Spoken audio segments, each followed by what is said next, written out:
UP board NCERT के आज के चैप्टर में एक पोइट्री हमें पढ़नी है और इस पोएम का नाम है अमेंडा और इसकी पोएटेस हैं, कवयित्री हैं रॉबिन मैकमॉक्लेन। ये ऑस्ट्रेलियन थी, इन्होंने बच्चों के लिए कई बुक्स वगैरह लिखी। ये पोएम बड़ी मज़ेदार सी है, आसान सी, जैसे कि बच्चे सोचते हैं। कई प्रकार की फ़िलॉसफी वर्ल्ड में चलती है। एक तो उसमें प्राकृतिक फ़िलॉसफी है जो नेचुरलिज़म है, प्रकृतिवाद है। वो ये कहती है कि किसी को रोकिए टोकिए मत, बच्चों को ही मत रोकिए टोकिए, उन्हें जो करना है करने दीजिए, अपने आप सुधार आ जाएगा।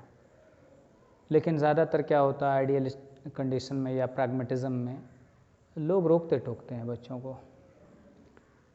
ये मत करो, ये गलत है, ऐसे मत चलो, ऐसे मत बोलो, ऐसे मत हंसो।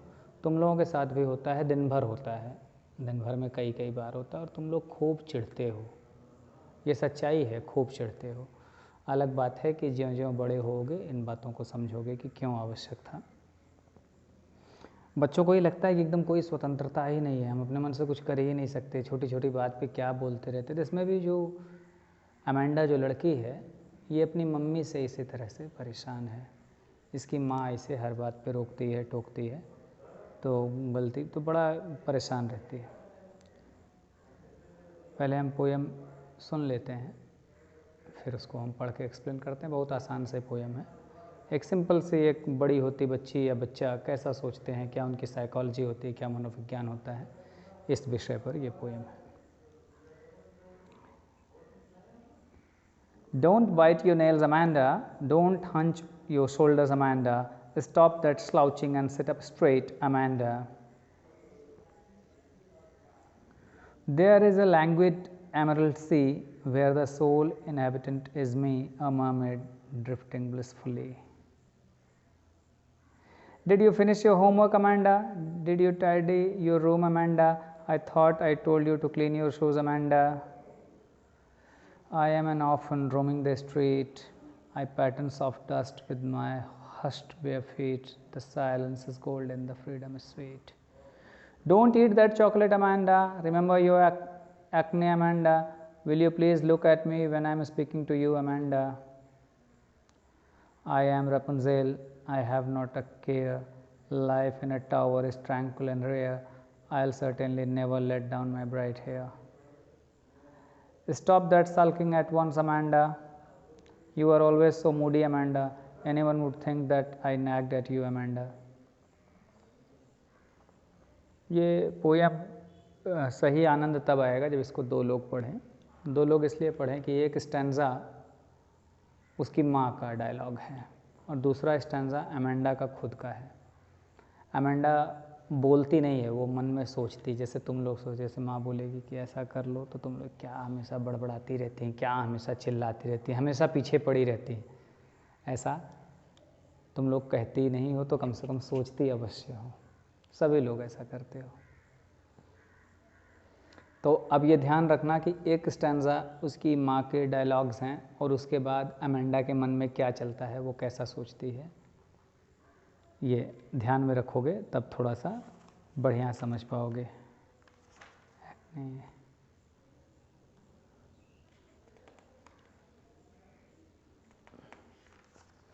Don't bite your nails, Amanda. Don't hunch your shoulders, Amanda. Stop that slouching and sit up straight, Amanda.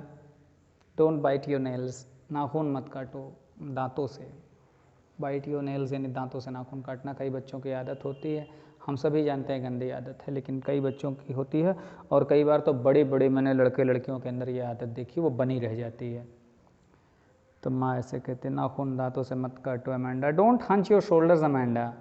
और ऐसे कई बार बच्चे थोड़ा सा ऐसे कुबड़ निकाल के कंधे को झुका के या उस तरह से चलते हैं, थोड़ा सा पोस्चर गलत होता है, वैसा मत करो Amanda. Stop that slouching and sit up straight Amanda. Slouching मतलब एकदम ऐसे स्वस्थ से मत बैठो, जैसे लगता है कि शरीर में कोई ऊर्जा ही नहीं, ऐसे मत बैठो, है ना, क्या मरी मरी सी बैठी हुई हो, तो ऐसा मत करो। सीधे बैठो, तन के बैठो अमेंडा, पोस्चर सही रखो। अब कहती, अब ये अपने मन में क्या सोच रही है। There is a languid emerald sea, शांत सुंदर चमकीला समुद्र है। Where the sole inhabitant is me. और उस समुद्र पता नहीं तुम लोगों ने देखा तो नहीं होगा, जहाँ तक मैं समझ रहा हूँ, सकता है कुछ बच्चे गए हों कलकत्ता या बम्बई या कहीं ऐसा समुद्र तटीय क्षेत्र में। जहाँ तक देखोगे ना वहाँ तक पानी ही पानी दिखता है। दूरबीन लगा के देखोगे फिर भी पानी ही पानी। तुम्हारा डैम है, इससे हज़ारों लाखों गुना कल्पना कर लो। तो कह रही एक समुद्र हो, शांत हो, बिल्कुल चमचमाता हुआ सा समुद्र हो, और सबसे बड़ी बात यह कि उस समुद्र में भी कोई और ना हो। सोल इनहेबिटेंट यानी एक ही निवासी हो, मी, वो मैं हूँ। अ मॉमेड ड्रिफ्टिंग ब्लिसफुली, और मॉमेड हूँ। मॉमेड यानी ये काल्पनिक जीव है, जलपरी समझ लो। इसका नीचे का शरीर मछली का होता है, जैसे यहाँ तक औरत सीने तक, और सीने के बाद धीरे धीरे कमर से होकर मछली बन जाती है। तो करिए ऐसे ही मैं होती, यानी इमेजिन करती है कि इतने बड़े समुद्र में भी मैं अकेली जीव होती, मुझे कोई रोकने टोकने वाला ना होता। मतलब इतनी चिढ़ है कि इमेजिन करती है कि समुद्र में भी अकेले होती और मस्त होकर उसी एकदम आनंद से उसी समुद्र में ड्रिफ्टिंग ब्लिसफुली, एकदम आनंदित होकर ड्रिफ्ट करते। ड्रिफ्ट मतलब सर सर तैरती, जहाँ मर्जी वहाँ जाती। काश इतनी शांति होती, इनकी चिक चिक चिक चिक बक बक बक बक मम्मी का न सुनना पड़ता। फिर मम्मी का डायलॉग अगले स्टैंजा में, did you finish your homework Amanda, did you tidy your room Amanda, I thought I told you to clean your shoes Amanda. फिर कहती है होमवर्क पूरा किया अमेंडा, अपने कमरे को साफ़ सुथरा किया, झाड़ू वगैरह पोछा वगैरह कमरे में कर लिया, और मैं समझती हूँ कि मैंने तुम्हें कहा था कि अपने जूते वगैरह भी साफ़ कर लेना, धो लेना, उसको कर लिया अमेंडा। फिर मम्मी की ये बातें आती। उसके बाद फिर अब अमेंडा का क्या, I am an orphan roaming the street at patterns of dust with my hushed bare feet, the silence is golden, the freedom is sweet. Imagine कहती काश मैं ऑफन होती। ऑफन यानी अनाथ, जिसके माँ बाप ना हो या मर गए हो बचपन में या पता ही नहीं। तो देखो बच्चों क्या क्या बच्चे सोच लेते हैं, काश मैं अनाथ होती और ऐसे ही सड़कों पे भटकती, जैसे अनाथ बच्चे नहीं भटकते सड़कों पे, ऐसे ही भटकती। I patterns of dust with my हस्ट बेयर फीट, और नंगे पैर रहते, क्योंकि अनाथ होते चप्पल जूते रहते हैं ना, सड़कों पे जो धूल होती, पत्ते होते, सबको ऐसे उड़ाती उड़ाती चलती। The silence is golden, the freedom is sweet, और सड़क पे बिल्कुल शांति रहती, तो वो मज़ा आता बिल्कुल, और एकदम ये आनंद मिलता मुझे फ्रीडम का, स्वतंत्रता होती है। माँ बाप होते ही ना, मर गए होते हैं, अनाथ होते, तो ये। और तुम्हें आश्चर्य होगा ये जान के कि बच्चे मनाते हैं कि मम्मी मर जाए, ऐसी मम्मी से बढ़िया मर जाए, बड़ी टोकती रोकती है। ये सच्चाई है, किशोरावस्था में या ये होता है, खूब होता है। फिर अगला स्टैंजा उनकी मम्मी का, don't eat that chocolate Amanda, remember your acne Amanda, will you please look at me when I am speaking to you Amanda. अब अमेंडा चॉकलेट खा रही थी। नहीं उसको मत खाओ अमेंडा, मत खाओ। रिमेंबर योर एक्ने अमेंडा, वो गालों पे ऐसे दाने निकलते हैं, मुहासे या फुंसियाँ निकल जाती हैं बच्चियों के। तो लड़के भी भैया बहुत अब तो जागरूक हो गए हैं, हम लोगों के समय तो नहीं था। अब तो क्रीम आ गई लड़कों की अलग, लड़कों की शैम्पू अलग, अब मार्केट है भाई, सब लड़के भी किसी से कम सुंदर थोड़ी, देश भर का क्रीम पोतना, फैशन वाले कपड़े। पहले लड़कियों के लिए होता था तो दाने वाने निकलना उतना अच्छा नहीं माना जाता था, विवाह वगैरह में समस्याएँ आती थी। तो कह रही वो याद करो कि तुम्हारे पिंपल्स वगैरह निकले हुए हैं, दाने वगैरह निकले, मुहासे निकले, उसे याद रखो, चॉकलेट मत खाओ, रोक रही। और फिर ऐसा कह रही है तो वो चिढ़ के वो लड़की इधर उधर देखने लगी है। तो कह रही प्लीज़ मेरी ओर तो देखो, मैं तुमसे बात कर रही हूँ, मेरी ओर तो देखो। तुम लोगों के साथ भी होता है, मम्मी कुछ डांटती हैं, कोई कुछ कहता है, तुम उधर देखते नहीं, कहते अरे कम से कम मेरी ओर देखो तो, सुन रही होगी नहीं, क्या कर रही हो। कई बार गालियाँ भी सुनने को मिल जाती होंगी। भारतीय मम्मी तो विचित्र ही प्रकार की होती हैं, गालियों से लेकर मैं समझता हूँ कि अब शायद वैसी मम्मियाँ होनी बंद हो गई। कुछ सालों पहले तक पाई जाती थीं ऐसी मम्मियाँ, तो झाड़ू से लेकर चप्पल से लेकर गालियाँ तो आम बात थी। इन सब से भी अपना प्रेम प्रदर्शित कर देती थी मम्मियाँ बच्चों के प्रति। खैर यहाँ वो फिर डांटती हैं कि चॉकलेट मत खाओ, बिल्कुल मत खाओ, क्योंकि मुहासे हैं तुम्हें, उसको याद रखो, ये सब मत खाओ, उससे बढ़ने का डर रहे। और कहती है कि जब तुम बात कर रही हो तो मेरी ओर तो देखो, इधर उधर क्या देख रही हो। अब सोचती है I am Rapunzel, I have not a care, life in a tower is tranquil and rare, I will certainly never let down my bright hair.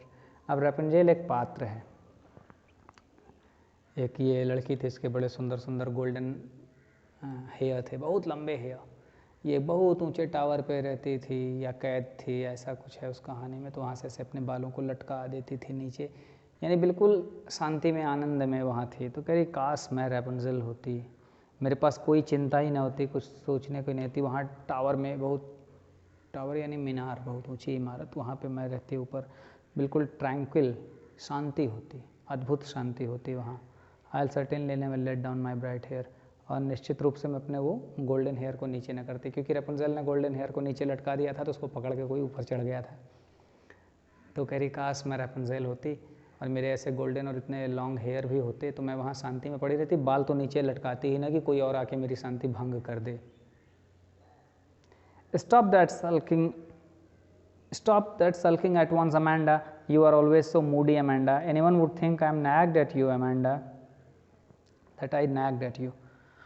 Nagged मतलब होता है हमेशा शिकायत करना, हमेशा बड़बड़ाते रहना, हमेशा कुछ ना कुछ बोलते रहना, इसको nagging कहते हैं। nag, NAG, नाग मत पढ़ना, nag पढ़ना इसको, ठीक है। Stop that sulking at once, Amanda.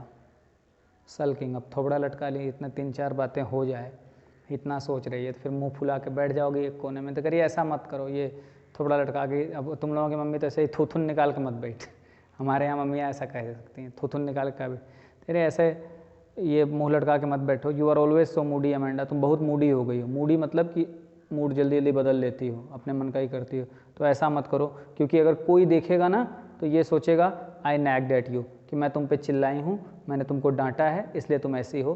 तो ऐसा तो मत हो अमेंडा। बाद में भी फिर ये बात कह के पोयम समाप्त हो जाती है।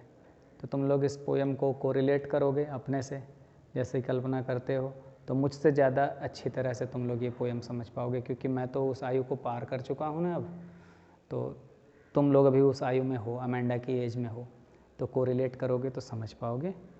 तो बस ये पोयम समाप्त होती है। धन्यवाद।